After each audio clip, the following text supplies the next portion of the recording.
Hello everyone, ಮಕ್ಕಳಿಗೆ ಮಖಾನದಿಂದ ಯಾವ ಥರ ಸಂಜೆ ಟೈಮ್ ಸ್ನ್ಯಾಕ್ಸ್ ಮಾಡಿ ಕೊಡೋದು, ಯಾವ ಥರ ಕೊಡೋದು, ಹೇಗೆ ಕೊಡೋದು, ಏನು ಬೆನಿಫಿಟ್ಸ್ ಇದೆ ಅನ್ನೋದ್ರ ಬಗ್ಗೆ ಸಂಪೂರ್ಣ ವಿಡಿಯೋದೊಂದಿಗೆ ತಿಳಿಸ್ತೀನಿ. ಅದಕ್ಕೂ ಮುಂಚೆ ನನ್ನ ಚಾನಲ್ ಯಾರೆಲ್ಲ ಸಬ್ಸ್ಕ್ರೈಬ್ ಮಾಡಿಲ್ಲ ಹೋಗಿ ಬೇಗ ಬೇಗ ಸಬ್ಸ್ಕ್ರೈಬ್ ಮಾಡಿ.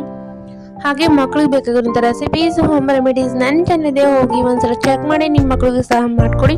ಹಾಗೆ ಮಕ್ಕಳಿಗೆ ವಿಡಿಯೋನ ಶೇರ್ ಮಾಡಿ ಅಂತ ಹೇಳ್ತಾ, ಇದನ್ನೇ ನಾವು 6 ತಿಂಗಳಿಂದನೇ ಕೊಡಬೇಕು. 6 ತಿಂಗಳಿಂದ ಕೊಡ್ತೀನಿ ಅನ್ನೋದಾದ್ರೆ ಮಖಾನನ್ನ ನಾವು ತುಪ್ಪದಲ್ಲಿ ಡ್ರೈ ರೋಸ್ಟ್ ಮಾಡ್ಕೊಂಡು ಪೌಡರ್ ಮಾಡಿ ಮಕ್ಕಳಿಗೆ ಗಂಜಿ ರೂಪದಲ್ಲಿ ಕೊಡೋದ್ರಿಂದ ತುಂಬಾನೇ ಒಳ್ಳೆಯದು.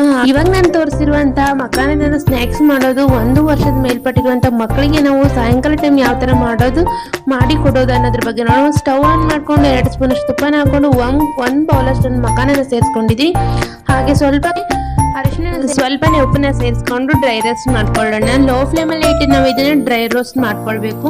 ಮಕ್ಕಳಿಗೆ ಮಖಾನ, ಫಾಕ್ಸ್ ನಟ್ಸ್ ಅಥವಾ ಲೋಟಸ್ ಸೀಡ್ಸ್, ಮಖಾನದಲ್ಲಿ ಪ್ರೋಟೀನ್, ಮ್ಯಾಗ್ನೀಷಿಯಂ, ಕ್ಯಾಲ್ಸಿಯಂ ಇರೋದ್ರಿಂದ ಮಕ್ಕಳಿಗೆ ಓವರಾಲ್ ಬೆಳವಣಿಗೆಗೆ ತುಂಬಾನೇ ಒಳ್ಳೆಯದು. ಹಾಗೆ ಬೋನ್ಸ್ ಡೆವಲಪ್ಮೆಂಟ್ ಆಗುತ್ತೆ. ಹಾಗೆ ಡೈಜೆಷನ್ ಸಹ ಈಸಿ ಆಗುತ್ತೆ. ಮಕ್ಕಳಿಗೆ ಹೆಲ್ತಿಯಾಗಿ ವೇಟ್ ಗೇನ್ ಆಗ್ತಾರೆ ಅಂತ ಹೇಳ್ಬೋದು. ನೋಡ್ತಾ ಇರ್ಬೋದು, ನಾವು ಇವಾಗ ಇದನ್ನ ರೋಸ್ಟ್ ಮಾಡ್ಕೊಂಡ್ವಿ. ಪೂರ್ತಿ ಕ್ರಿಸ್ಪಿ ಆಗೋವರೆಗೂ ನಾವು ಇದನ್ನ ರೋಸ್ಟ್ ಮಾಡ್ಕೊಂಡು ಮಕ್ಕಳಿಗೆ ಕೊಡೋದ್ರಿಂದ ತುಂಬಾನೇ ಒಳ್ಳೇದು. ಏನೇ ಮಕ್ಕಳಿಗೆ ಫುಡ್ ಕೊಡೋ ರೀತಿಯಿಂದ ಕೊಟ್ರೆ ಮಕ್ಕಳಿಗೂ ಸಹ ಹೆಲ್ತಿಯಾಗಿ ಇರ್ತಾರೆ ಅಂತ ಹೇಳ್ಬೋದು. ಹಾಗೆ ಇನ್ನಿತರ ವಿಡಿಯೋಸ್ಗಾಗಿ ನನ್ನ ಚಾನಲ್ ಒಂದ್ಸಲ ವಿಸಿಟ್ ಮಾಡಿ ಅಂತ ಹೇಳ್ತಾ, ಥ್ಯಾಂಕ್ ಯು ಫಾರ್ ವಾಚಿಂಗ್.